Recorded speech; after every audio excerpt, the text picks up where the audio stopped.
جی، کسی بھائی نے سوال پوچھا ہے کہ تھوک نگلنے سے روزہ ٹوٹ جاتا ہے یا نہیں ٹوٹتا؟ تو اس کا جواب یہ ہے کہ تھوک نگلنے سے بسا اوقات تو روزہ ٹوٹ جاتا ہے اور بسا اوقات روزہ نہیں ٹوٹتا۔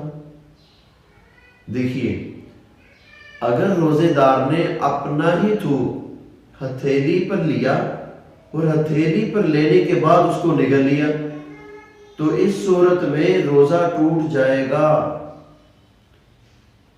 اور اگر کسی دوسرے کا تھوک اس نے نگل لیا تو اس صورت میں بھی روزہ ٹوٹ جائے گا۔ لیکن یاد رکھیے گا کہ ان دونوں صورتوں میں قضا لازم ہوگی، کفارہ نہیں۔ روزہ قضا رکھنا پڑے گا، کفارہ نہیں۔ ہاں، ایک اور صورت ہے کہ اس صورت میں روزہ مکروہ ہو جاتا ہے۔